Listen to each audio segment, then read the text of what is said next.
Ibu bapak, saudara-saudari, suster dan rekan-rekan muda serta anak-anak yang terkasih di dalam Tuhan, perayaan Natal kita pada hari ini dengan tema kemuliaan bagi Allah dan damai sejahtera di bumi.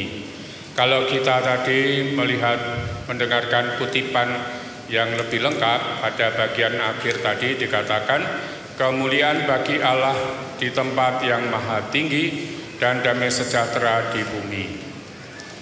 Jadi maha tinggi, begitu tingginya, maka juga pohon Natalnya begitu tinggi, hampir sundul plafon. Ya, untung topinya melengkung ya. Kalau enggak mungkin harus nembus plafon.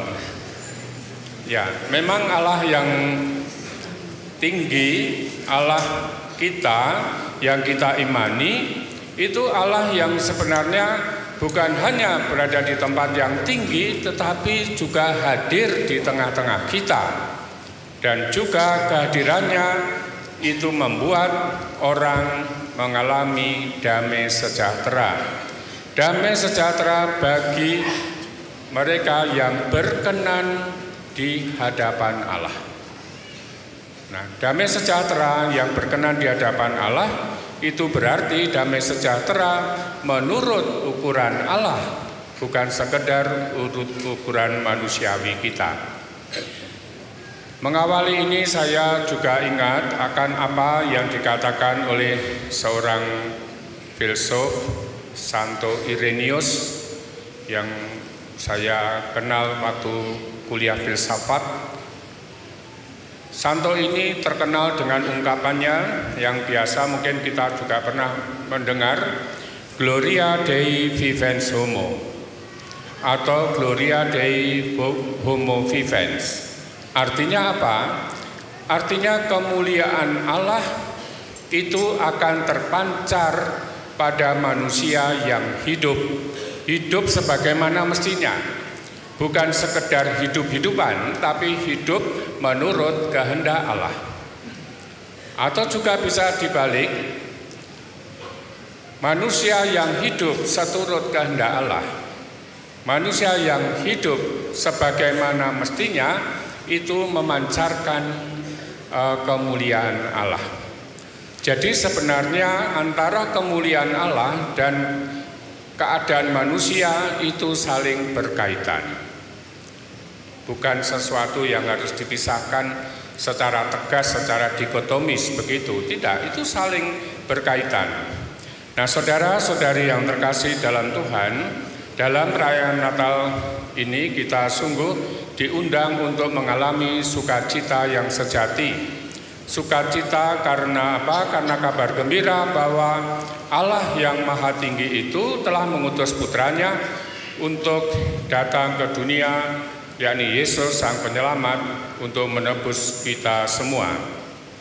Maka saudara-saudari yang terkasih dalam Tuhan, kita selalu diingatkan setiap kali kita merayakan Natal, itu mesti kita melihat dari dua sisi, setidak-tidaknya. Secara liturgis itu akan kita ulang dari tahun ke tahun. Tetapi kita tidak cukup di situ, tetapi kita juga harus sampai pada pengalaman iman. Bagaimana imanku, kehidupan imanku di sekitar Natal ini? Apakah dalam perayaan Natal kita tidak hanya berhenti secara atau sekedar yang rutin, tetapi apakah hati kita masing-masing itu juga diperbaharui? Apakah hati kita juga mengalami perubahan?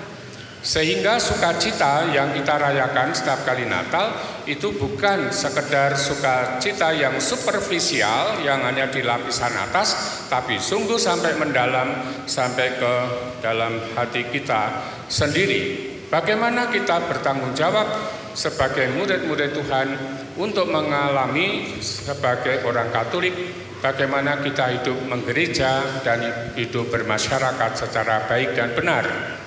Dan itulah yang akan membawa damai yang sejati. Maka tidak sedikit orang sungguh menyadari hal itu dalam pengolahan diri, maka juga ditandai dengan pertobatan, dengan penerimaan sakramen tobat. Saya punya keyakinan, saudara sekalian yang sempat untuk merayakan sakramen tobat, mesti pengalaman Natalnya sedikit banyak lebih nyokot, lebih menyentuh, karena diolah hatinya, bukan sekedar merayakan secara rutin saja. Dan ini juga sebenarnya mengingatkan kepada kita, lalu apa itu damai sejahtera? Kita juga bisa cukup mudah untuk mengatakan damai sejahtera, shalom. Tapi apa itu artinya? Saya pernah menemukan sebuah tulisan yang bagi saya membantu untuk direnungkan. Dan ini tentu saja bukan satu-satunya. Damai sejahtera itu kapan terjadi? Apa syaratnya? Pertama, yaitu kalau kebutuhan rohani dan jasmani, tentu saja relatif, itu terpenuhi. Apakah kerohanian kita itu kita hidupi, kita alami? Kebutuhan-kebutuhan jasmani sebagaimana yang layak itu juga kita alami. Ya, kebutuhan dasar jasmani yang kita itu apakah kita alami? Lihat, sejahtera. Maka sejahtera itu sejahtera rohani dan jasmani. Yang kedua, damai sejahtera itu juga akan terwujud kalau sungguh-sungguh kita mengusahakan secara bersama-sama, yaitu masalah keadilan. Tentu masalah keadilan sendiri masih bisa kita renungkan lebih jauh. Tapi kita juga bisa melihat kembali keadilan yang terjadi di dalam kehidupan kita itu seperti apa. Kalau saya mengatakan keadilan, itu bukan hanya keadilan di dalam masyarakat, tetapi juga keadilan di dalam gereja, bahkan juga keadilan di dalam keluarga. Apakah keadilan itu juga diusahakan? Keadilan itu diperjuangkan? Demikian pula yang ketiga, yang mesti bisa kita renungkan, damai sejahtera, khususnya dalam hal ini untuk damainya, yaitu apakah kita terbiasa, terbangun, terbentuk suatu sikap bisa menghargai dan menghormati perbedaan-perbedaan yang ada. Entah itu perbedaan agama, suku, ras, keyakinan, bahkan juga perbedaan partai, perbedaan golongan dan sebagainya. Kita tidak mungkin sama, tetapi dalam perbedaan itu apakah kita bisa saling menghargai dan menghormati. Dalam keluarga saja juga ada perbedaan. Betul kan? Anaknya saja 4 bisa beda semua. Betul ya? Bisa enggak menghargai anaknya satu sama lain secara adil? Bagaimana? Bisa enggak menghargai bahwa anak itu berbeda satu sama lain? Apakah harus sama sesuai dengan pikiran, konsep atau maunya orang tua? Itu baru kalau anaknya 4. Nah kalau anaknya 8, kalau anaknya 1, tidak ada perbedaan. Ya hati-hati untuk membedakan satu dengan yang lain. Ojo dibeda-bedake. Maka kalau mau beda-bedakan hati-hati. Bagaimana kita tetap bisa mengusahakan damai bahwa memang kenyataannya ada perbedaan. Maka damai sejahtera itu sungguh bisa terwujud dengan berbagai macam syarat yang mesti dihidupi, termasuk yang tadi saya sampaikan.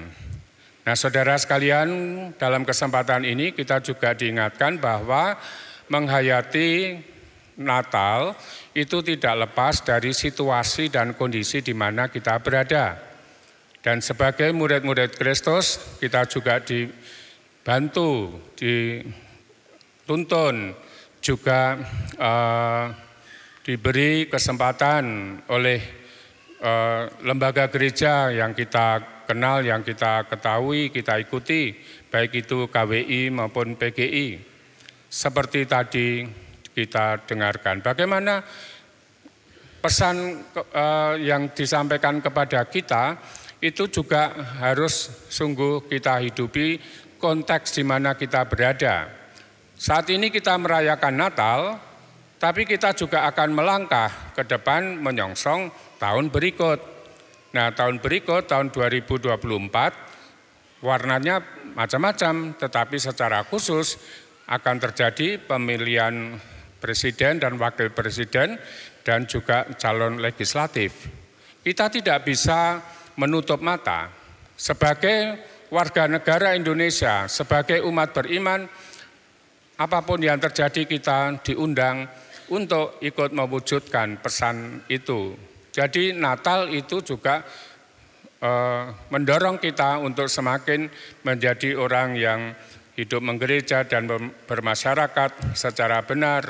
Dan bagaimana keterlibatan kita di dalam katakan saja pemilu nanti, apakah kita juga siap dengan memilih menurut keyakinan kita, menurut hati nurani kita, mana para pemimpin yang sungguh-sungguh dapat diharapkan nanti juga bisa mengusahakan damai sejahtera di dalam kehidupan. Bukan hanya memperhatikan kepentingan pribadi, kepentingan golongan, kepentingan partai dan sebagainya. Maka kita diundang untuk ikut bertanggung jawab dan sambil mendukung dan mendoakan supaya pemilu yang akan datang dapat berjalan dengan baik, dengan lancar, aman, tertib, jujur dan sebagainya. Dan kalaupun ada kekurangan, kelemahan, itu pasti ada, ya kita tetap berdoa supaya lebih baik. Supaya sungguh-sungguh bisa memilih pemimpin yang nantinya bisa melayani rakyat, menciptakan damai sejahtera. Gloria Dei Vivens Homo. Mengusahakan damai sejahtera dalam hidup yang menjadi tanda kemuliaan Allah hadir di tengah-tengah kita. Saudara-saudari yang terkasih dalam Tuhan, kita juga diingatkan bagaimana kita sebagai ciptaan Tuhan juga ikut bertanggung jawab atas berlangsungnya seluruh alam semesta yang ada di sekitar kita, di lingkungan kita. Apakah kita sungguh-sungguh mengusahakan kehidupan yang baik, yang benar, punya kepedulian terhadap lingkungan, dan juga mempunyai sikap yang kritis terhadap situasi yang tidak pada tempatnya. Misalnya saja kita tidak bisa tutup mata bahwa di sekitar kita bisa terjadi berbagai macam pengerusakan dalam kehidupan kita, juga berbagai macam pencemaran yang sering kita dengar sendiri, baik itu air, tanah, udara, dan sebagainya. Bagaimana kita mengelola lingkungan hidup kita? Mulailah dari sekitar kita, mulailah dari keluarga kita, apakah kita peduli terhadap lingkungan kita, ataukah kita cuek, tidak peduli, masa bodoh terhadap lingkungan. Karena ini juga gambaran bahwa damai sejahtera, kesejahteraan itu sungguh-sungguh juga nyata di dalam lingkungan kita. Apakah kita juga memperhatikan kesehatan diri kita sendiri maupun orang lain? Itu juga bagian dari damai sejahtera. Saudara sekalian, untuk kesekian kalinya kita juga selalu diingatkan bagaimana kita mengusahakan damai sejahtera juga melalui penggunaan media khususnya media sosial yang seringkali bisa menjadi sarana untuk pewartaan kabar baik, kabar gembira, kalau kita dalam penggunaannya itu sungguh-sungguh mewartakan kebenaran, bukan hoax atau kepalsuan, mengutamakan nilai-nilai kebaikan, bukan kejahatan dalam berbagai macam bentuk, membangun semangat persaudaraan, bukan perpecahan atau permusuhan, punya kepekaan tenggang rasa terhadap situasi yang ada, bukan menjadi orang yang masa bodoh cuek. Sekali lagi, ini bisa terjadi di dalam kebersamaan kita, entah itu dalam masyarakat luas, di dalam masyarakat secara khusus, juga di dalam hidup menggereja, bahkan juga di dalam gereja, di dalam keluarga. Apakah penggunaan gadget itu kita lakukan secara bertanggung jawab? Itu sebagai sarana untuk mewartakan kebaikan, ataukah justru kita terjebak pada virus-virus kebencian, permusuhan, kepalsuan, dan sebagainya karena penggunaan yang tidak bijaksana? Maka damai sejahtera itu juga nampak kalau kita menggunakan alat-alat media sebagaimana mestinya secara benar.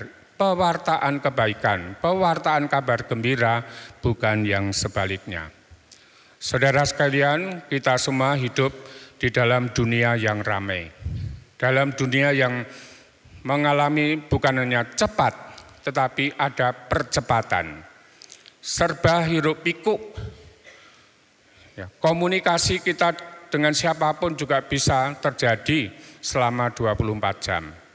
Pertanyaan saya, apakah kita masing-masing mengalami damai juga? Dalam hiruk pikuk itu hati kita damai enggak? Jangan-jangan kita tidak damai, hati kita kemurungsung. Kemurungsung? Bahasa Indonesianya apa itu? Ya, campur aduk enggak karuan. Karena apa? Karena mungkin kita tidak memberi ruang dan waktu untuk Allah. Ruang dan waktu untuk Roh Kudus. Jangan-jangan kita sudah tidak bisa lagi dan tidak mampu menyediakan waktu yang hening untuk membangun relasi dengan Allah dan membangun keterbukaan dengan Roh Kudus yang mengantar kita menuju kebenaran hidup yang sejati. Semoga di dalam kesempatan ini, dalam perayaan Natal, marilah kita sungguh dapat menjadi pejuang kesejahteraan dan juga menjadi duta damai mulai dari diri kita. Tuhan memberkati. Amin.